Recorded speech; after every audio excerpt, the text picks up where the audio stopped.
Se você quer aprender a como marcar suporte e resistência da forma correta e ter um alto nível de assertividade nas suas operações, fique comigo até o final que eu vou te ensinar tudo nesse vídeo. Meu nome é Ana, sou trader de opções binárias, seja muito bem-vindo ao canal e bora pro conteúdo!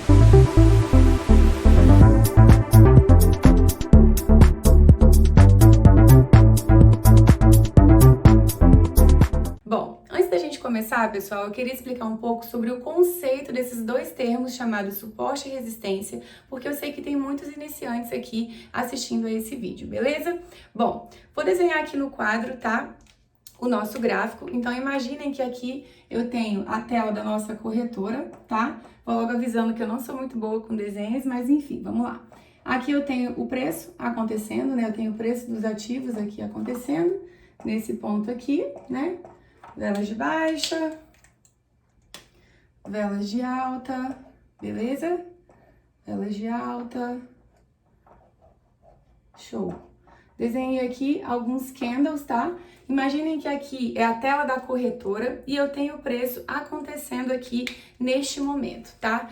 A primeira coisa que vocês precisam entender, pessoal, é que essa região que fica na parte inferior do gráfico, que é onde os preços atingem as suas mínimas, nós chamamos esses pontos aqui de suporte, tá?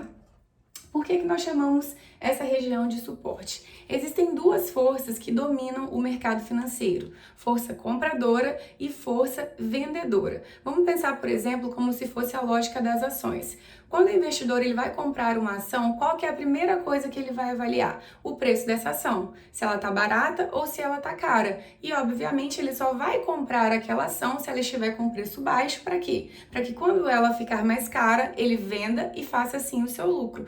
É assim que funciona no mercado financeiro no geral. Ou seja, a partir do momento em que os ativos atingem as suas mínimas, ou seja, eles ficam mais baratos, entra ali naquele momento uma ação da força compradora, tá? Ou seja, toda vez que os preços dos ativos ficam mais baratos, entra aqui uma ação da força compradora. Essa ação da força compradora, ela faz o quê? Ela joga o preço dos ativos para cima. Ela faz com que os ativos comecem a valorizar. E é por isso que nós chamamos esses pontos aqui de região de suporte. Por quê?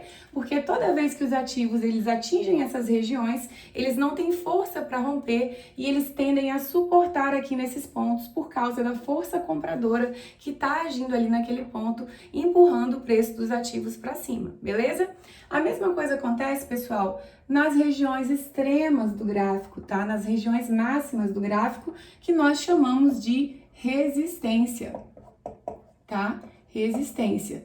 Por que essa região é chamada de resistência? Porque entende-se que nesses pontos aqui, os ativos, eles ficaram mais caros, ou seja, eles sofreram uma valorização, os preços estão mais altos. E é exatamente nesse ponto que vai entrar aquela segunda força que eu falei para vocês, que é a força vendedora, tá? Por que a força vendedora entra com tudo agindo aqui quando os ativos estão mais caros? Porque é a mesma lógica que eu expliquei para vocês das ações. Os investidores que compraram aqui enquanto estava barato, eles querem vender aqui quando esses preços valorizarem, para assim eles fazerem os seus lucros, tá?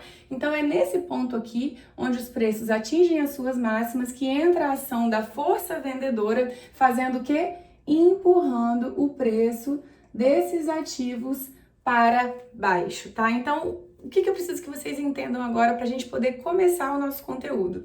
Que toda vez que o preço chega numa região de suporte, nós acreditamos numa alta, ou seja, efetuamos uma operação de compra. Assim como quando o preço atinge uma região de resistência, nós acreditamos numa baixa, ou seja, efetuamos uma operação de venda. Show, pessoal! Eu expliquei para vocês então o conceito de suporte e resistência. Agora vamos para a tela do meu computador, que eu vou explicar para vocês a como encontrar esses pontos no gráfico e como fazer as melhores marcações, tá bom? Se você está curtindo o vídeo, já vai deixando o like aqui. Se você não é inscrito no canal ainda, já vai se inscrevendo. Vamos lá, turma, estou aqui na tela do meu computador e agora eu vou ensinar para vocês a como fazer essas marcações de forma correta e bem assertiva, beleza? Bom, o primeiro ponto que eu queria dizer para vocês é que eu, Ana, opero no time gráfico de 5 minutos. Eu opero para a retração da mesma vela de 5 minutos. Ou seja, todas as operações que eu pego, elas sempre vão finalizar na mesma vela de 5 minutos. Ou seja, aqui ó, no tempo, quando eu vou entrar numa operação, a primeira coisa que eu faço é ajustar o relógio para o final, para minha operação finalizar no final da mesma vela, tá? Então, todas as minhas operações, elas sempre vão finalizar em horários que terminam com 0 ou em horários que terminam com 5. Por exemplo, 2 horas, 2h05, 2h10, 2h15, 2h20. Elas nunca finalizam em horários quebrados. Sempre em horários redondos que finalizam com 0 ou finalizam com 5, beleza? Mas essas marcações que eu vou ensinar para vocês aqui também podem ser utilizadas para operar no time gráfico de 1 minuto. Tá?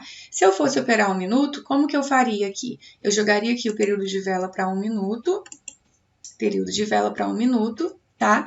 E aí, quando eu fosse entrar numa operação, por exemplo, vamos supor que eu tenho uma marcação aqui e essa vela aqui, né? Essa vela aqui, ó, ela tocasse aqui na minha resistência, né? Exemplo. Se ela tocasse aqui na minha resistência e eu quero pegar para a próxima vela, essa linha pontilhada aqui, eu tenho que ficar atenta para observar aonde que ela está. Se essa linha pontilhada estiver em cima do meu candle, é porque a operação vai finalizar na mesma vela. Para finalizar na próxima vela, eu tenho que clicar aqui no mais, ó, clicar no mais, que essa linha pontilhada vai para frente, tá vendo? Ela sempre tem que ficar na frente do meu candle anterior. Assim eu pego para a próxima vela de 1 minuto, beleza? E para 5 minutos, como eu já expliquei, sempre que vocês forem entrar numa operação, vocês têm que colocar aqui para ela finalizar em horários redondos. Show? Ana, qual que é melhor, M1 ou M5? Isso vai depender de cada um de vocês, do operacional de vocês, do gerenciamento de vocês. Eu, Ana, gosto de operar M5, eu acho mais seguro e é o que eu oriento também os meus alunos, tá? Mas vai de cada um. Não gosto de falar que um ou outro é melhor, porque eu acho que cada um se adequa com um dos dois, beleza? Então, sem mais delongas, bora pro conteúdo. Bom, depois que eu jogo meu gráfico aqui para 5 minutos, que é a forma que eu opero, tá? Qual que é o primeiro passo que eu faço, tá? Eu venho aqui em período de vela, ó, período de vela, mudo para 1 hora, tá? Venho aqui em ferramentas gráficas, linha horizontal, e a gente vai marcar, pessoal, as 3 penúltimas velas de H1, tá? Ou seja, essa daqui e essa daqui. Show! Sempre pegando dos pavios, tá? Então, eu vou marcar pavio superior, pavio inferior. Ó, pavio superior, pavio inferior. Ana, e quando não tiver pavio? Aí, quando não tiver pavio, você pode marcar do corpo. Somente nesse caso. Se tiver pavio, sempre você vai pegar dos pavios e sempre tenta fazer a marcação bem feitinha, beleza? Show! Marquei então as 3 penúltimas velas, não preciso marcar a vela atual, porque esse preço aqui ainda não finalizou. A vela de H1, ela nasce e morre sempre na virada de hora, ou seja, daqui a 10 minutos essa vela aqui ela vai encerrar e vai nascer uma nova vela, tá? Então, a gente nunca marca a vela que está acontecendo, sempre as 3 penúltimas. Feito isso, pessoal, a gente vai jogar o período de vela para 4 horas, tá? 4 horas. E vamos marcar também a penúltima vela de 4 horas, a penúltima vela de H4, tá? Aqui embaixo nem precisa marcar, porque já estava coincidindo com uma marcação de H1. Eu só marcaria aqui embaixo, se não tivesse marcação de H1 aqui, mas já tem, beleza? Agora, uma observação interessante é que aqui em H4, eu gosto de colocar uma corzinha diferente, tá? Tem uma questão chamada hierarquia de zona, que o que essa questão ensina pra gente? Que quanto maior o time gráfico, mais forte tende a ser aquela região, tá? Ou seja, se tratando de uma região de H4, eu sei que ela é mais forte, por exemplo, do que uma marcação de H1. Então, por isso que eu gosto de colocar uma corzinha diferente, para eu saber que ali é uma boa região para eu fazer uma operação, beleza? Marquei em H1, marquei em H4, agora eu jogo meu gráfico para M15 tá? Em M15, pessoal, eu não tenho um modelo padrão para poder traçar, tá? Não tem modelo padrão. Eu faço apenas uma marcação de M15 naqueles pontos que eu achei que são mais evidentes. Por exemplo, se eu der um zoom aqui, ó, eu vou observar que aqui, por exemplo, eu tenho um ponto interessante, aqui eu tenho outro fundo interessante, outro fundo aqui, que está interligando esse topo. Então, eu posso marcar, fazer uma linha horizontal aqui também, ó, que ela vai interligar todos esses topos aqui e esses fundos, tá? Que estão bem evidentes e não estavam marcados, tá? Então, aqui eu posso jogar uma marcação de M15 também e dependendo de como o preço chegar naquela região, se eu estiver operando, eu entro também nessas marcações de M15, show? Jogo aqui para M15, marco o que eu achar mais interessante, geralmente eu pego esses fundos mais evidentes e eu coloco uma corzinha branca, tá? Só para eu saber que ali também, como H4 é mais forte, M15 também eu sei que ela é mais fraquinha, beleza?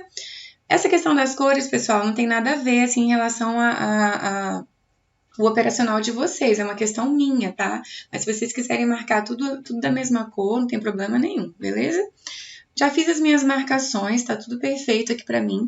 Agora eu jogo meu gráfico para 5 minutos, e é operar, pau na máquina, vai pro gain, vai pra cima, e eu tenho certeza que vai ajudar muito vocês. Ó, observem como respeita bastante essas marcações, tá?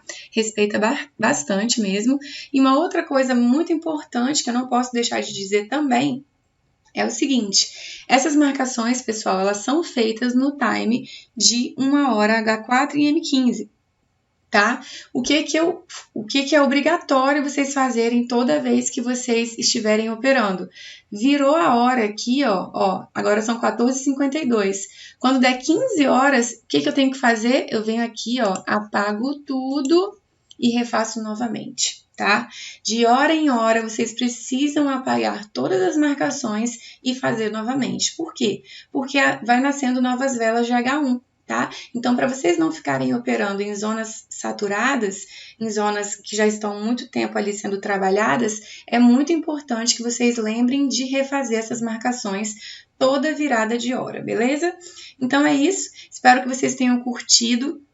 Quero fazer vários vídeos aqui para o canal ensinando vocês a se aperfeiçoarem no gráfico, né? Principalmente no time de M5, tá? Se vocês curtiram o vídeo, já deixem o like, se inscrevam no canal para eu poder trazer mais conteúdos como esse e também me sigam lá no Instagram, vou deixar ele marcado aqui embaixo, tá? Eu sou bem ativa por lá, tô sempre postando dicas de operações, dicas de análises e eu espero poder contribuir muito aí no dia a dia de vocês, tá bom?